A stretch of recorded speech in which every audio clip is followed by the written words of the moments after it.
facto Democratic nominee. And that is an amazing accomplishment in and of itself, that she's been able to go almost an entire month without answering a single adversarial question this entire time, because her campaign is two things: free money and joy. Those are the things: free money, joy, and zero questions whatsoever. She now says that she will commit to 2 presidential debates. Now, normally you have 3 presidential debates, but she is very huffy about having 3 presidential debates. The last thing she wants is that her positions be exposed before the American public as the communism light that they are, economically speaking, and the absolute sheer weakness and cowardice of her foreign policy. She doesn't want that exposed on stage, so she's going to minimize this as much as humanly possible. Yesterday, Team Harris said that they would have 3 debates total. They'd have 1 VP debate between Tim Walz and J.D. Vance. Makes sense, because the last thing they want is J.D. Vance just tearing Tim Walz a new one over and over and over. As we will see, Tim Walz is a horrible vice presidential pick. What they really don't want is a repeat performance of Kamala Harris in front of the public. See, it took many debate performances in 2019, 2020 for her to come completely apart, for the wheels to come off the Kamala Harris bus. And so what they're hoping is that the less you see of Kamala Harris, the more you will like her, which, frankly, is a good strategy, because the more you see of her, the more you dislike her. They put out a statement yesterday after Donald Trump had suggested that there'd be 3 presidential debates, just like normal, because the last candidate, died. So he has said, why don't we have 3 presidential debates? She said, no, won't do it. Quote, the debate about debates is over. I like that they can just declare this. They can just randomly declare that the debate about the debates is over. That doesn't have any sort of totalitarian overtones. Donald Trump's campaign accepted our proposal for 3 debates. Totalitarian overtones. Kamala Stalin Harris only wanted to do 1 debate instead of 3. 2 presidential and a vice presidential debate. Assuming Donald Trump actually shows up on September 10th to debate Vice President Harris, Governor Walz will see J.D. Vance on October 1st, and the American people will have another opportunity to see the vice president and Donald Trump on the debate stage. It's so funny. Donald Trump was literally avoiding doing any debates at all, harder than you avoid the top of the hour ad break. And now he's like, actually, no, it's Kamala Harris that's running away from the debate. There should be 1,000 debates. Let 1,000 debates bloom. You're doing a great job on the ass today. Thank you. Thank you, Kasha Leah. That's the kind of energy that I would like from more chatters. Okay? The kind of energy that allows you to no longer see the ads at the top of the hour, that is. Here's the 3-minute ad break now. Rose Dog, thank you for the 5-tier-1 gift. In October. Now, what Democrats know is that they're going to ramp up the early voting as fast as humanly possible. And so by the time you hit October, half of their votes are already going to be in the can. Kamala Harris continues, voters deserve to see the candidates for the highest office in the land share their competing visions for the future. The more they play games, the more insecure and unserious Trump and Vance reveal themselves to be. To the American people, those games end now. I mean, the only campaign that's been playing games about the debates has been the Kamala Harris campaign. Because Donald Trump made a commitment to Joe Biden, who is no longer the actual nominee. Kamala Harris wasn't. I think the more. Okay. The more that the Trump campaign goes nutty mode, the more Ben Shapiro basically has to fucking readjust his commentary to reflect how stupid the Trump administration is. Like, I think Ben's smarter than this. Like, I don't think Ben's a stupid guy by any fucking means, all right? I don't think so. But Ben knows what his audience is, what their demands are, and has to do commentary that is adjusted to, like, what the candidate is. It is pretty funny for him to just blatantly disregard reality in this situation, because he's just like, yeah, it's actually the Kamala Harris that's like against it. The more debates, it's like everybody fucking heard Donald Trump run away originally from debating. Involved in those particular negotiations, and then playing games to try and pretend that Trump is running away from them, when in reality they are running as fast as humanly possible away from Donald Trump and J.D. Vance, because they do not want to be in the public eye. And the reason they don't want to be in the public eye is because they've got nothing. They've got absolutely nothing. They just pasted a new face on the same old terrible Joe Biden agenda. And they're hoping that nobody notices that. Now, they do have a problem, and that is that the ghost of Joe Biden is now haunting Kamala Harris. What the Harris campaign would prefer is for Joe Biden to go back into the crypt where he is kept every night and just to stay there. That is what they would prefer. They would prefer that no one associate Kamala Harris with Joe Biden, which would be quite a feat considering that Kamala Harris would be an obscure no-name California senator like Alex Padilla if it were not for the fact that Joe Biden picked her up from the scrap heap of American politics and made her vice president on the basis of DEI qualifications. She is only famous because of Joe Biden. She's only a national figure because of Joe Biden. And by the way, from day one, he said this is the Biden-Harris White House. He said she was intimately involved in every decision. So she is tied at the hip to his policies, which is something that Joe Biden himself said. Peter Doocy asked him about it. And he said, she's not going to distance herself from my economic policies. By the way, he is right. The only economic policies she has are his. How much does it bother you that Vice President... Okay, but his economic policies aren't bad.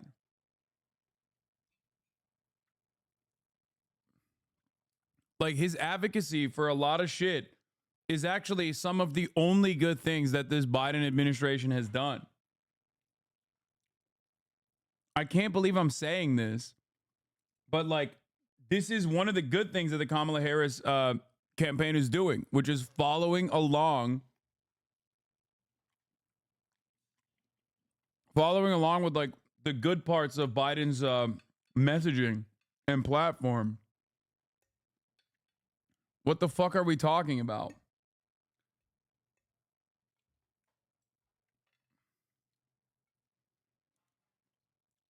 As I reiterated over and over again, good message, bad messenger was the situation.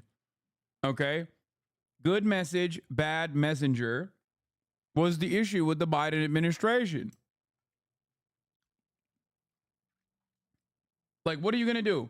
The thing is, Ben can't fucking advocate against, capping the price of insulin at $35 because his diabetic audience is going to fucking lose their minds if they find out that Ben is against that sort of thing. Because he's deeply invested in the profit margins of some of America's greatest mega corporations. That's just the problem. He can't talk about the expansion of the child tax credit being a negative thing, because then you got people who want to have children who are greatly going to benefit from this. And if he actually openly states that, they're going to be like, wait, what the fuck are you saying? I want that, though. I want that money. Shut the fuck up, Ben. That's it. That's the issue.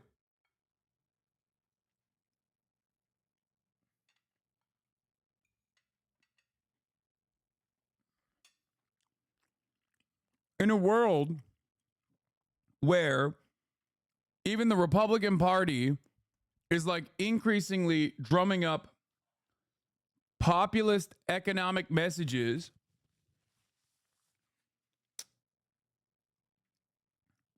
it is quite difficult for the likes of Ben Shapiro to openly advocate against policies like this. There are less and less people who take this Redditor ass tone and go, no, neoliberalism is the way forward. Actually, when profits are good for corporations, our lives are good too. Part of that is because the cost of living has greatly increased. So that has created a lot of resentment against mega corporations as well. Obviously, if you could still keep getting your cheap, affordable consumer goods at the same rate that you were able to get it, in prior years, maybe there'd be less people chirping about monopolization. Maybe there'd be less people chirping about corporations, mega corporations in general. But that time is gone. You can't consistently advocate. You can't consistently advocate for how a better future will only happen if the youth drop the notion that they're going to retire one day. You know what I mean? That's a horrible way to fucking message. Harris might soon, for political reasons, start to distance herself from your economic... She's not going to. You don't think she's going to? Mr. President? He said she's not going to do it. He's very adamant. She's not going to do it. She's not going to do it. That's a problem for Kamala Harris because it turns out most people don't actually like her economic policies. In fact, recent polls showed 52% of Americans do not think America should move in the direction of California. And yet the same polls are showing that 52% of Americans are going to vote for Kamala Harris. What's the disconnect? She's hiding her policies. She's hiding herself. That's such a disingenuous way to interpret polls. What the fuck does that have to do? Bro, you said nothing about her economic proposals.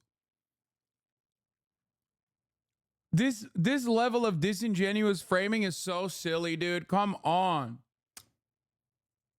Come on, brother. That's like a new low for Ben. I can't believe I'm saying this. Instead, she's smearing it over with a pastiche of joy. A pastiche of joy. We'll get to the joy component in just a moment. Biden, however, will not let this thing go. Kamala Harris is trying to hide everything about herself. It's all masquerading as joy, but I'll tell you where economic joy truly lies. Not spending that much on your cell phone company. There's only one. Fuck this guy. Said, yeah, Joe Biden was so concerned to let me know that he was connected with Kamala Harris that he grabbed my arm. Bidenomics continues to Vice President Harris. There's no failure fault. The economy is going to continue with all those legislation and taxes working. In case you haven't noticed, it's working. Yeah, he grabbed my arm in that answer. The president saying that the Vice President Kamala Harris will not distance herself from the current economic policies. Now, the reality is that she is attempting to distance herself from Joe Biden while embracing even more communistic and socialistic policies. And she wants to have it both ways. She wants to both say that she was deeply embedded in Bidenomics and also she has no responsibility for Bidenomics.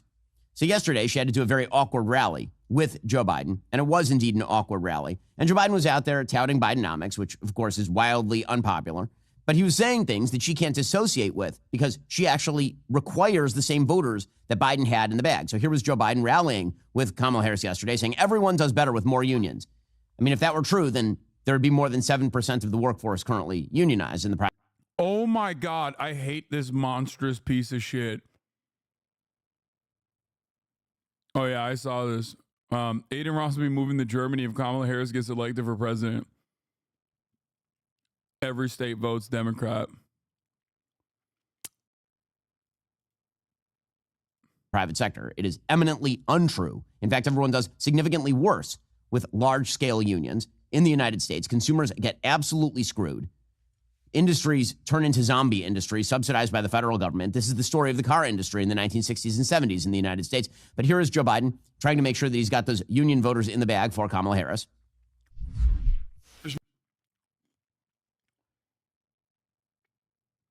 I love the idea.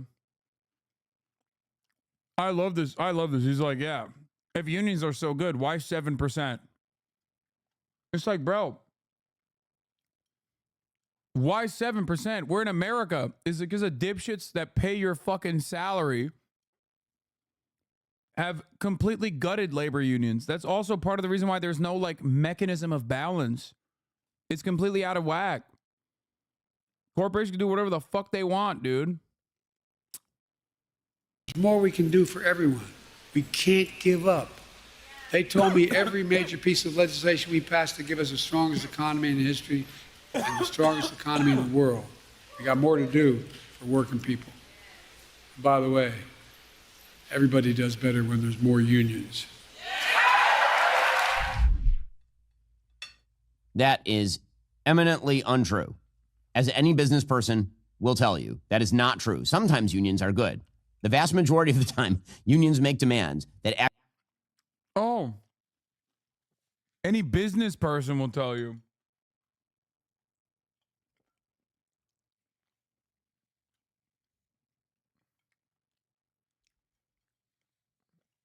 What about the overwhelming majority of the population that are workers and not business owners?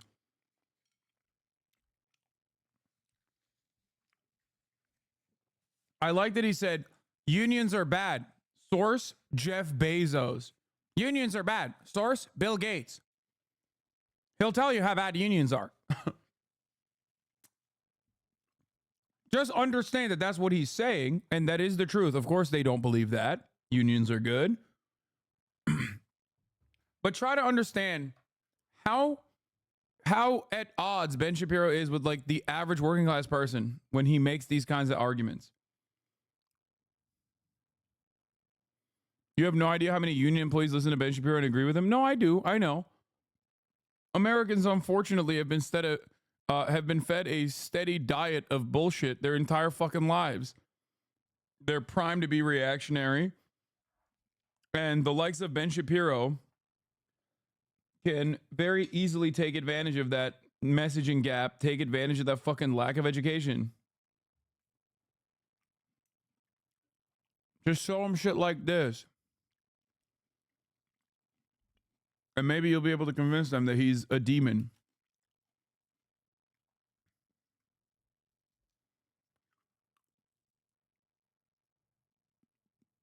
All of my coworkers have been repeating this video bar for bar since it dropped. Ben Shapiro still holds the youth. If you look at Ben, first of all, I know for a fact that he does not. Okay? I know for a fact that in the political sphere, this is 100% a factually accurate statement. In the YouTube political sphere, I have the youngest audience. Okay? Straight up. I have the largest 18 to 35 demographic in the entirety of the fucking online political ecosystem.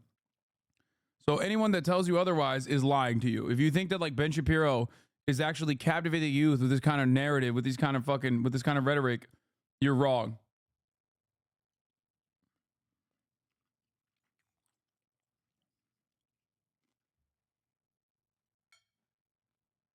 Actually bankrupt the businesses they're supposed to be negotiating with. Meanwhile, Kamala Harris was campaigning with Joe Biden, and more of this, frankly. I think Republicans should be tying Kamala Harris to Joe Biden because, again, she is only famous. She is only a Yeah.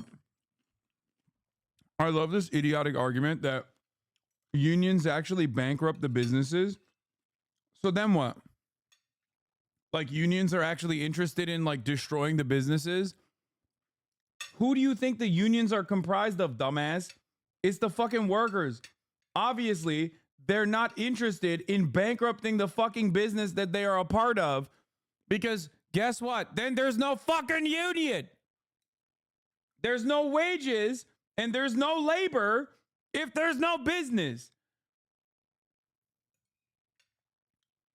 What an idiotic argument.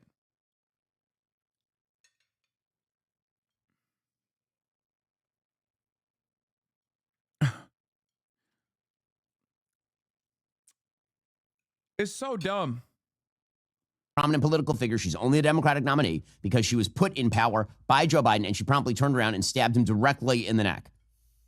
Here she was at this rally bragging about her tie-breaking vote on the Inflation Reduction Act. So she doesn't want to own the inflationary record of the Biden administration, but she brags about being one of the people who was the deciding factor in the so-called Inflation Reduction Act, which was one factor in the 40-year highs in inflation we have seen under this terrible administration. Yeah. No, he's right, dude. The Inflation Reduction Act, which came after record high inflation, was responsible for the record high inflation that preceded it. Thank you. No, he's right, dude. The Inflation Reduction Act actually was responsible for the inflation that happened before it. As is literally in the name, Inflation Reduction Act. It traveled throughout time and was able to fucking increase inflation before it could reduce it. Anyway, that argument is also fucking insanely stupid. From, yes, the intellectual gladiator, according to Barry Weiss, when she used to work at the New York Times, by the way. Barry Weiss wrote an article at the New York Times about the intellectual dark web where she called Ben Shapiro an intellectual gladiator of the right. Thank you, Ben. That was cool that he just dropped that in there. But also, these guys have complained non-fucking stop about inflation and then also said Kamala has not taken ownership over the inflation. Now she's acknowledging that inflation is still a problem and wants to do something about it. And they're like, whoa, whoa, whoa. What the fuck do you mean you want to do something about inflation? Hey, that's communism. What are we talking about? You literally chirped about Kamala Harris acting like inflation wasn't real. Okay, she acknowledged it. And she said, this is my policy prescription. This is my proposal. And now they're like, no! It's additionally stupid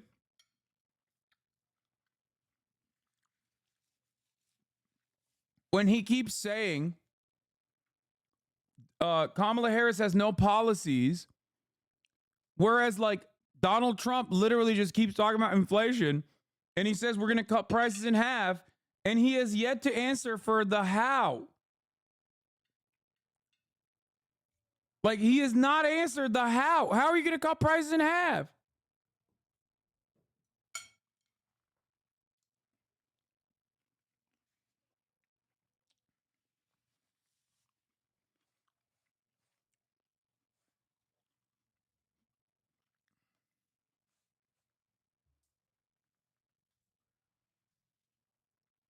It doesn't make any sense. 2 years ago, as vice president, I was proud to cast the tie-breaking vote that sent the bill that gave Medicare the power to negotiate and let it get to the president's desk. And I was proud when our president, Joe Biden, signed that bill into law. God, she's awful. She is just plain awful. And now she's spelling out more of her communistic policies. So, as of today, she's going to call on Congress to pass a federal ban on price gouging as part of her economic platform, according to Politico, to lower grocery prices and everyday costs. That action, to be announced during a speech in North Carolina, is among others she will take in her first 100 days in office to lower high grocery costs, according to a campaign official granted anonymity to discuss policy ahead of an official announcement. And the fact that we are now 27 days in to her campaign and there is no policy on her website, none, zero, is pretty impressive, frankly speaking. This is idiot policy.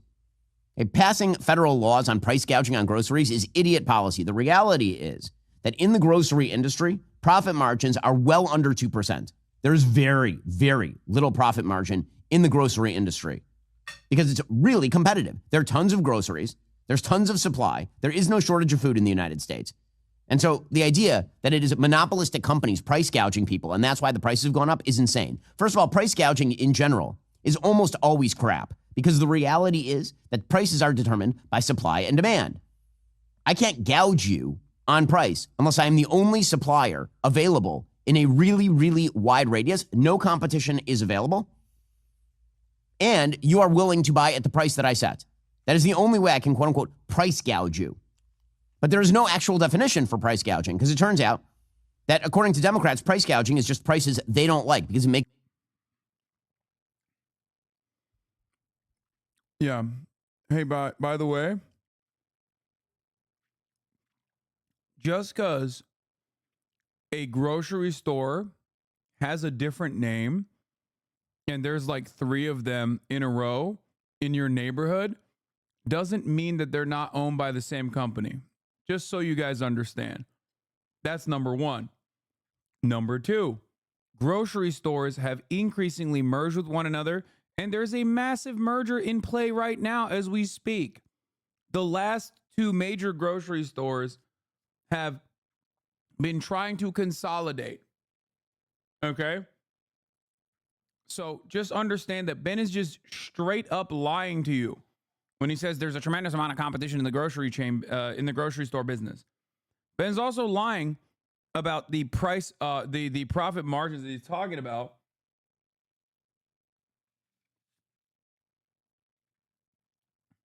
As far as the grocery business being too hard to, I mean, they're just like, they're voluntarily offering, these incredibly low price points, even though it's just crazy. It's just it's such a hard industry. Why is he lying is the question? Because he's a right-wing bullshitter. I already went into detail about how companies engage in price leadership especially when they have corporate consolidation in this sector. And grocery stores, of course, have massive corporate consolidation. And it is very easy under an oligopolistic structure to engage in what is known as price leadership. Okay?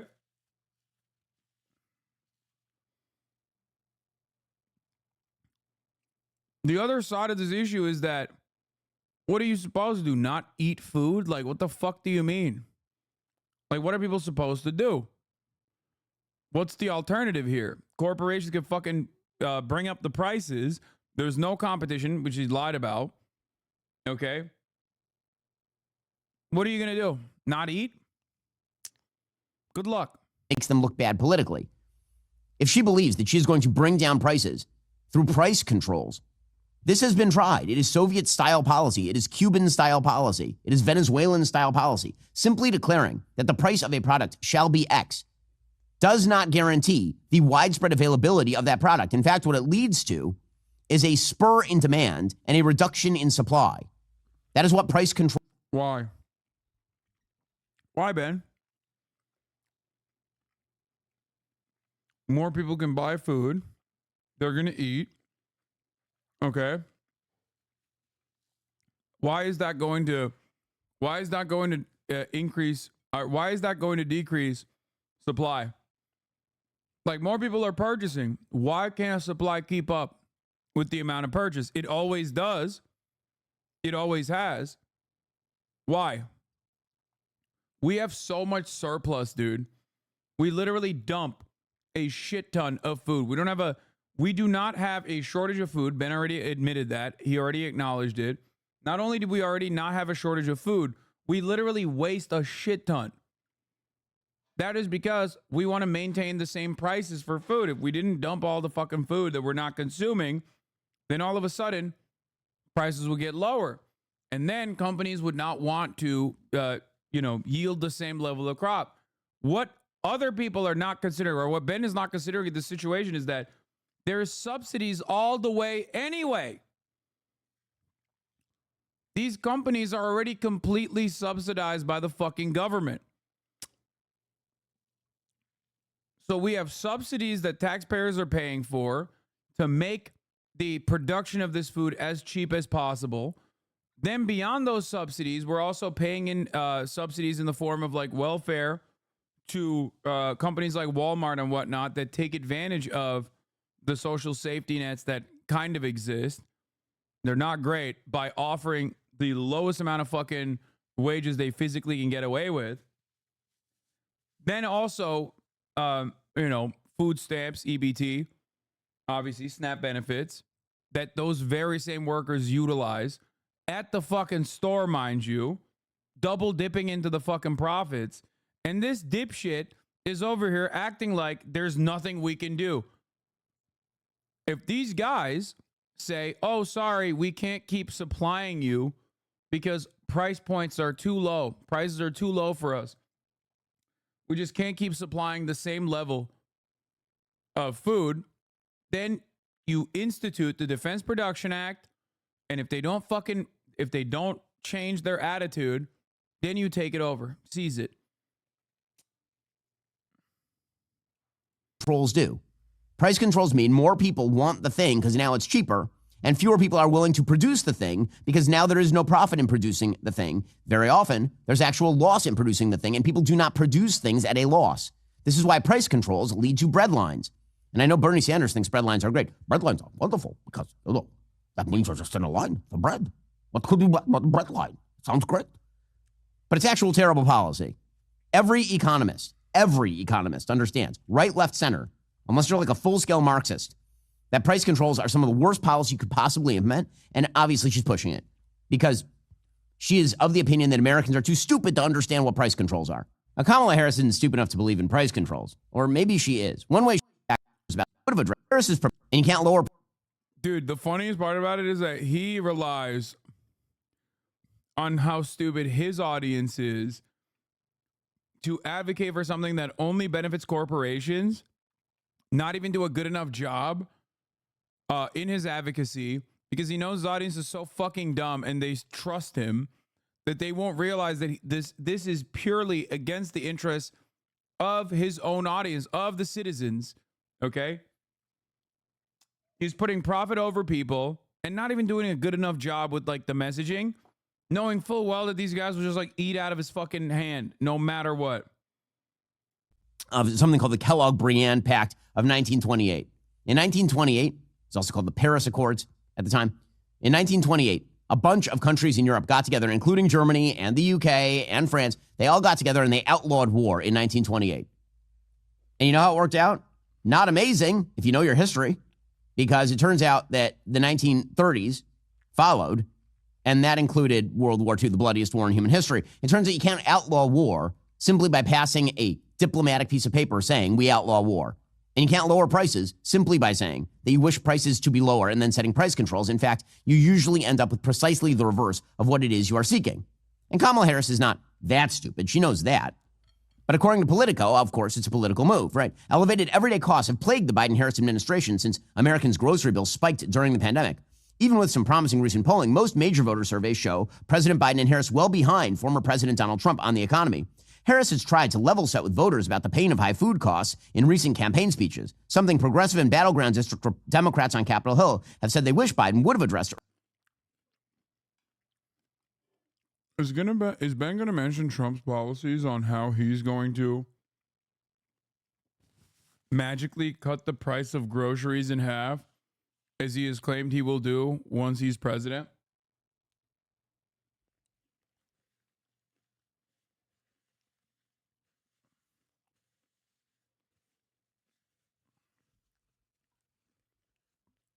Because, like, what's Trump going to do?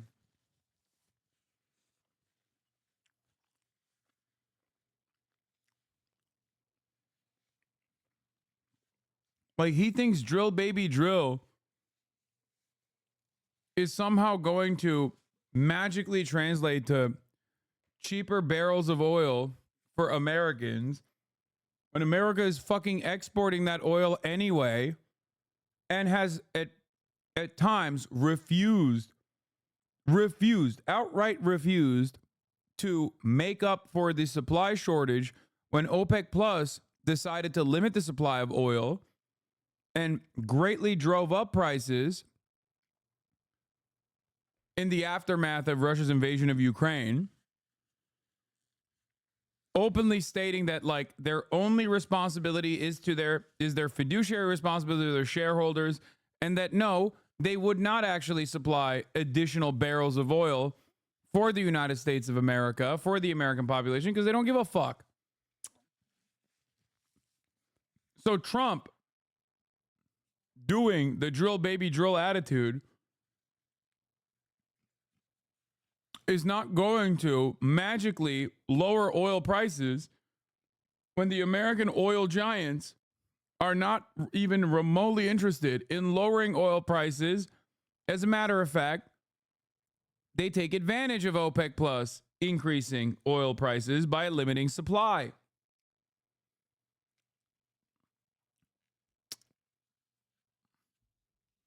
It doesn't make sense.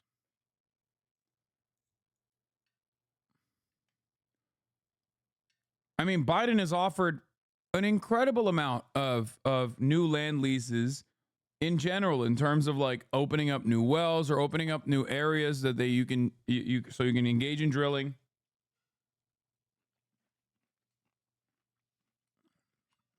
The American oil and gas giants do not fucking play ball, because why should they? They own the government. Earlier in his presidency, Harris's proposals show how she would expand Biden's focus on price gouging and food costs, according to the plans detailed by her campaign. In addition to her push for the first ever federal ban on price gouging by food corporations, she would also direct the Federal Trade Commission and state attorneys general to investigate and levy penalties on food companies that violate the federal ban, which again is insane. This is insane. Food is not more expensive because the bread companies decided randomly to raise the prices in collusion with one another. Food is more expensive because the Federal Reserve pumped money into the economy at a rate unprecedented in human history. And then the Biden-Harris administration decided to jack more money into Wait, who did that?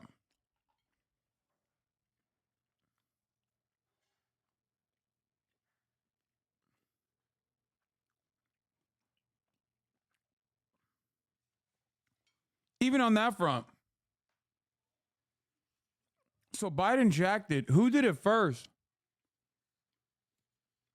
Not that it matters ultimately, but because it absolutely is not a byproduct of like 2 stimmy checks, no matter how hard these guys chirp about this shit, but instead directly related to, or the PPP loans, obviously, and instead directly related to companies genuinely doing that, genuinely increasing prices and keeping them high.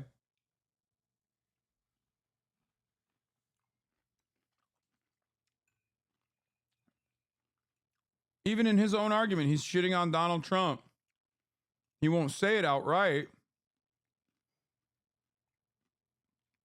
He won't say it outright because he knows his audience is stupid as fuck.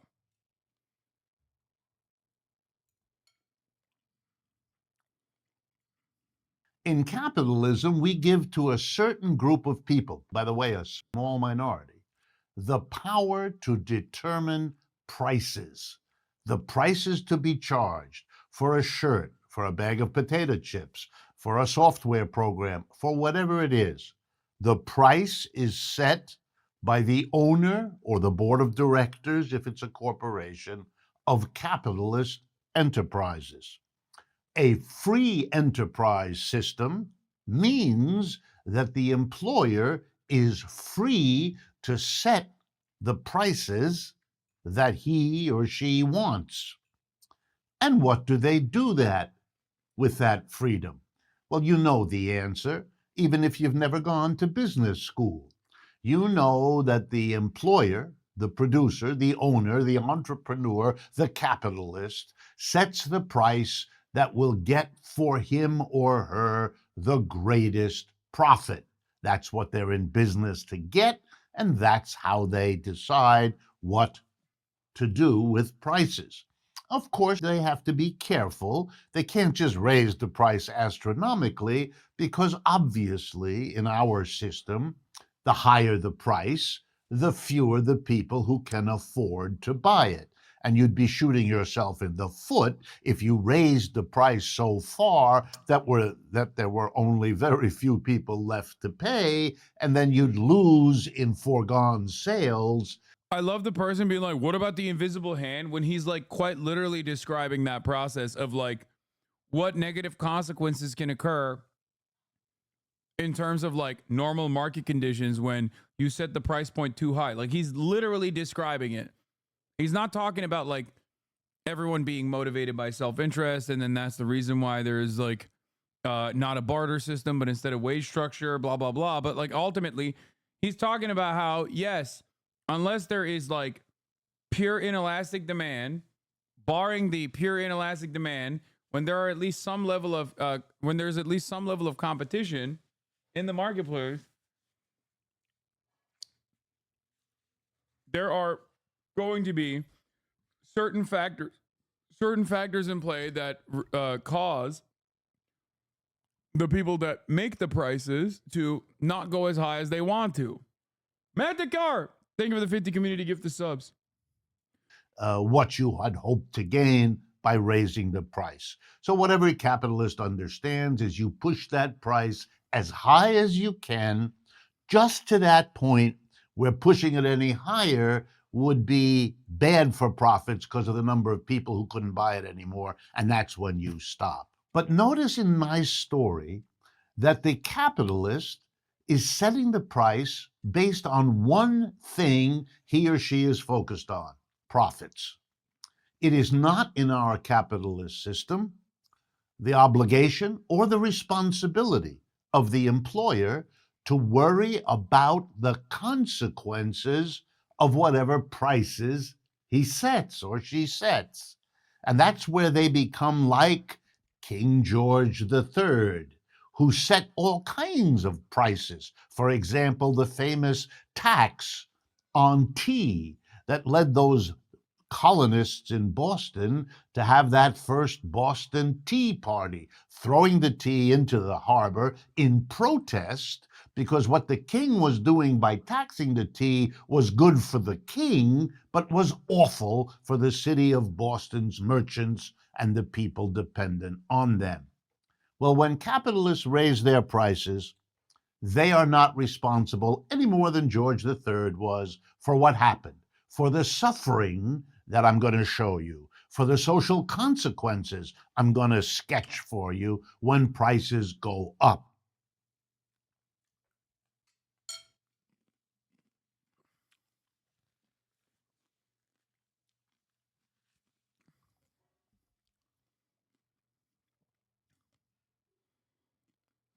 Also, that is not what Adam Smith meant by invisible hand. He would have a stroke if he saw modern capitalism at work. Yes, Adam Smith, by today's standards, would be considered a pussy-ass libtard socialist by Ben Shapiro, okay?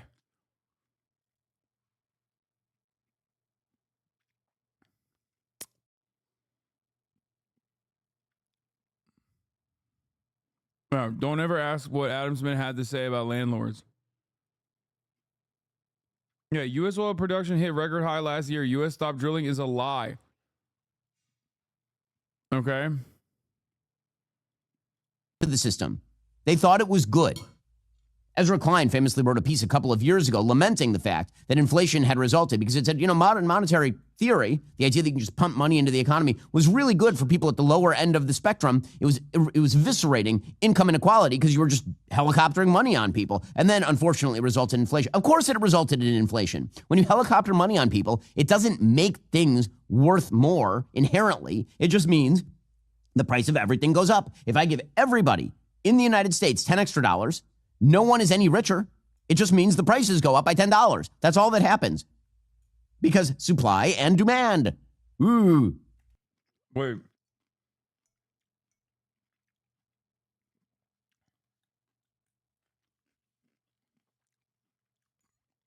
What if?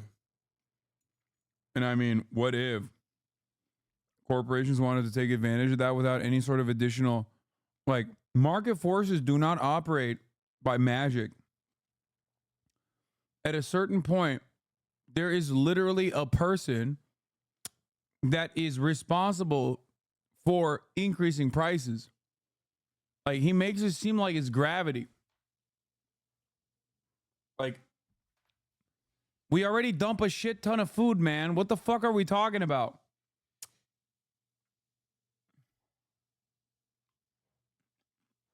The idea that supply and demand is a naturally occurring phenomenon is so insane. I don't think he believes that either.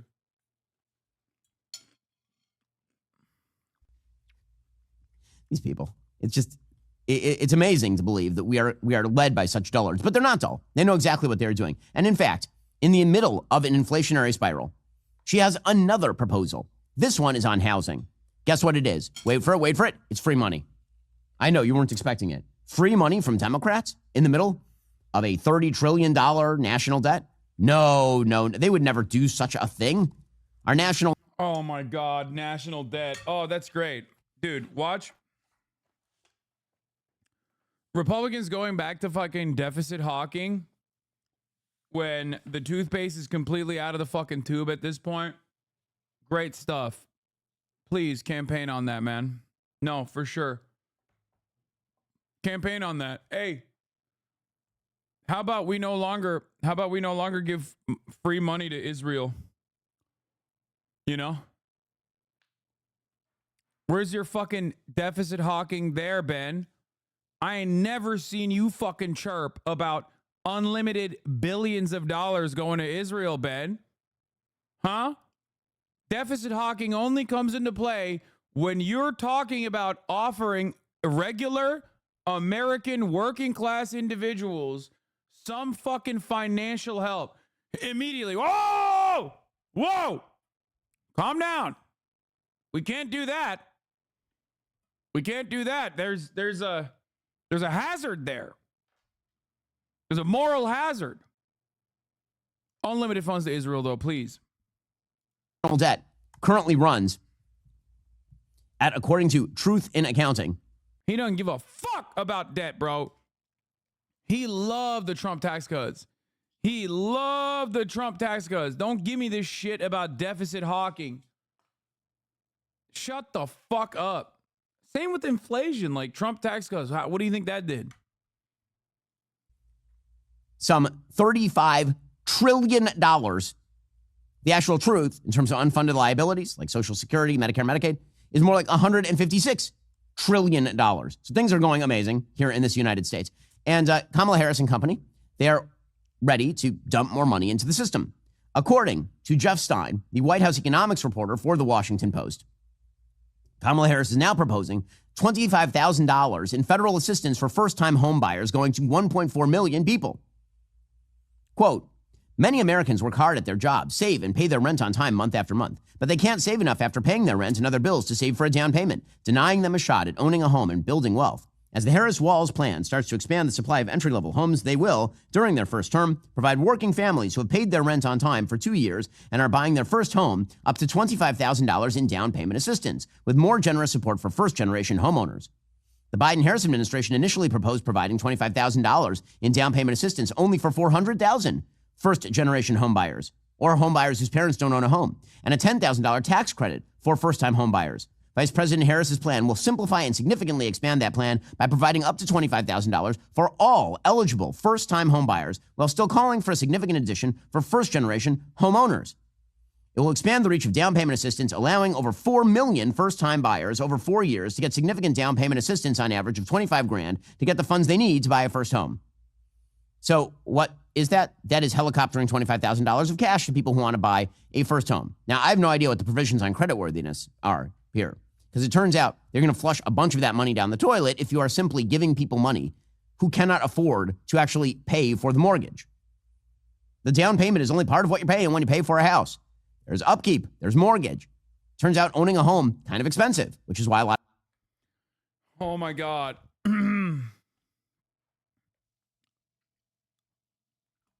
Yeah, listen, there's a lot of people who have enough in their finances to become first-time home buyers, but this would be greatly beneficial for their down payment, right? Like they have enough to pay for the mortgage, they have enough for everything else, but there's like a little bit of a budget shortfall there.